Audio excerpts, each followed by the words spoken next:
tempo para pergunta? Tem tempo para pergunta? Tem tempo para pergunta? Eu tenho tempo para pergunta? Tem tempo para pergunta. O podcast oficial do TDC.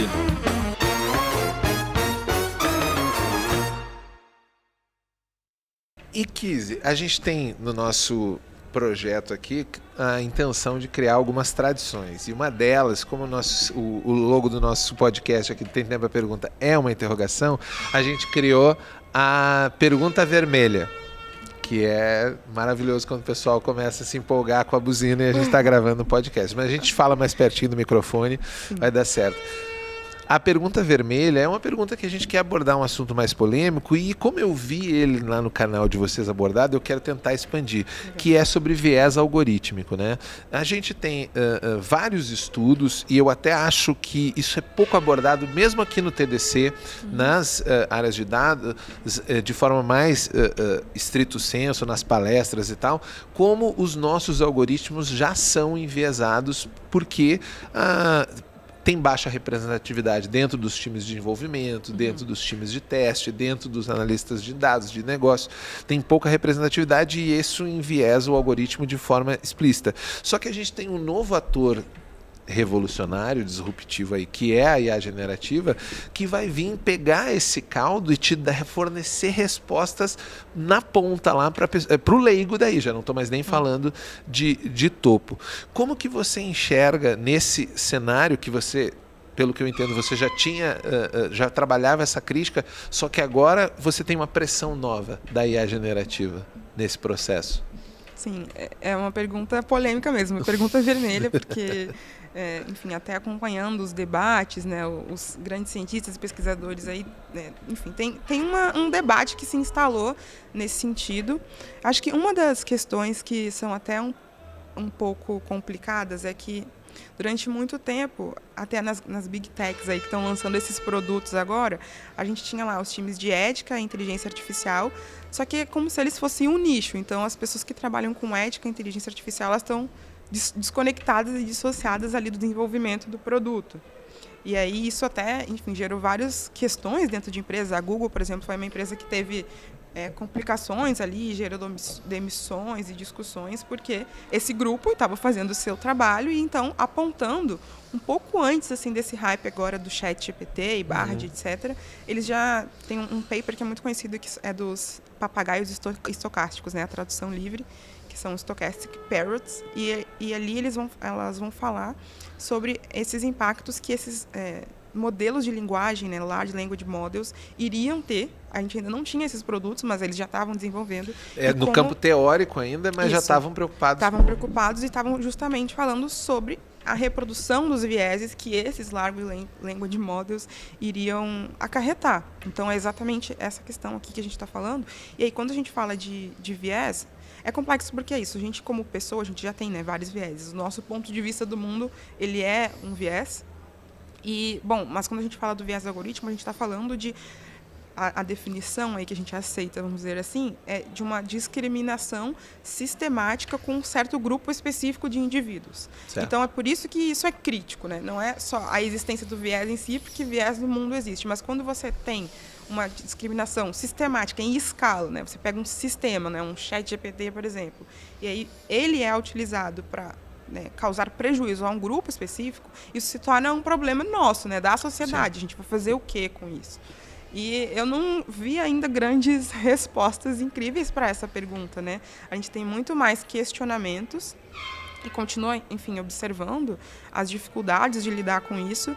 E a gente tem questões que, sei lá, vão ser muito específicas e já conhecidas, como, por exemplo, a gente vai olhar para bases de reconhecimento facial, né, de imagens, e aí ali você tem certamente problemas de, se você pegar uma base de um produto de visão computacional que foi desenvolvido na China e trouxer para o Brasil, você vai ter um problema, porque as imagens que foram utilizadas ali não são das pessoas do Brasil, são pessoas chinesas, e aí você vai ter discriminação provavelmente. Sim. E isso gera problemas. Mas a gente tem outras questões que vão vindo com isso também, que gera um viés algoritmo em alguma medida, que a gente tem, por exemplo, muito mais documentos em inglês na internet disponível do que em outros idiomas. E aí um sistema desses é treinado, em tese, com toda a internet, né? O que eles costumam dizer. Seja lá é bem entre aspas, né? Como Exatamente. para quem está só nos ouvindo, é bom deixar claro que toda a internet foi bem entre aspas. Exato. Só que isso significa, então, que você tem um viés grande a esses documentos, a essa visão de mundo que foi documentada nesse idioma especificamente. Então, ela não vai necessariamente contemplar todas as coisas, né? Existiram artigos, por exemplo, que foram estudar coisas muito específicas culturais. Então, sugestão, por exemplo, de alimentação, de café da manhã. O que esse sistema está sugerindo? Ele está sugerindo coisas que são mais comuns, sei lá, nos Estados Unidos, na América do Norte. Então, a gente vai tendo um problema aí cultural, né? A gente tem uma orientação mais ainda para esse norte global, como se costuma falar, e vai diluindo aqui a nossa própria cultura. Isso, né? e pensar, e aí você me corrige se eu falar uma bobagem, dado que não é minha especialidade, dados. O fato dessas inteligências, que não são inteligências, né, são aprendizados de máquina, ele ser puramente estatístico, ele não tem uma ontologia na qual ele se basear. Então, na verdade, essa costura que ele está fazendo e que está chegando... Eu acho que um dos problemas é chegar muito crua lá na borda, chega para a pessoa que ela não sabe como aquilo funciona. Ela só recebe a resposta, ela aceita a resposta porque está ali, é verdade. Ela não, ela além de herdar o viés que já era do algoritmo, ela cria uma percepção que interfere na cultura, né? Então você começa a transformar o que antes era um problema dessa escala que você falou, eu tenho uma escala de um reconhecimento que é específica de um serviço para gerar um produto, mas agora eu tenho o estudante, adolescente fazendo uma pesquisa e ele está recebendo esse viés atravessado por essa como é que se diz? Por essas condicionantes que você falou, né? Discriminatórias, focadas e focada demais no norte global mesmo. Então, a gente não conseguiu falar de descolonizar as nossas fontes, é isso que eu estou tentando buscar, nossas fontes, sendo que na ponta, e eu estou dizendo para a pessoa assim, não, vá procurar, aproveite a internet, e na ponta o que ele está recebendo é algo mastigado por uma boca totalmente enviesada. Isso me parece, eu não sei o que você acha, mas me parece que isso, sem um controle, é perigosíssimo para o futuro, né?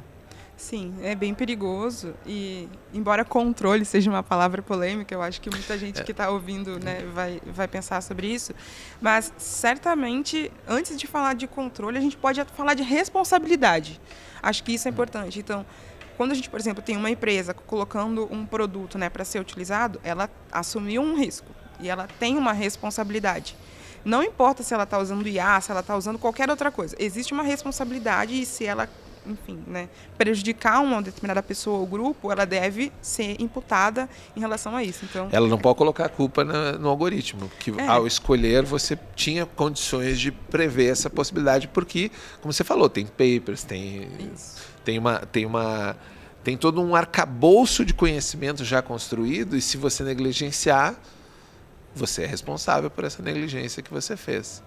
Exato. E assim, no fim, existe um objetivo, né, dessa empresa. Ela quer lucro, é capital, ok, mas então ela está alcançando esse objetivo, abrindo mão, enfim, de determinados controles éticos e determinados valores. E acho que, enquanto sociedade, a gente tem sim que colocar um pouco essas empresas, essas escolhas na parede e confrontar, porque é isso que você falou, a pessoa leiga, ela está recebendo já ali várias camadas acumuladas dessas condicionantes, dessas complicações, e ela está pressionada lá na ponta, inclusive, por essa ameaça de substituição de uma determinada inteligência artificial que ela ouviu falar, então ela tem que se atualizar, ela tem que usar isso, ela tem que usar aquilo, ela tem que ser produtiva, ela tem que responder ao mercado o que está sendo exigido. Então, isso realmente é muito, muito complexo, né? Mas existem tomadores de decisões que são chave aqui, que precisam, em algum nível, ser responsabilizados, serem chamados para esse debate.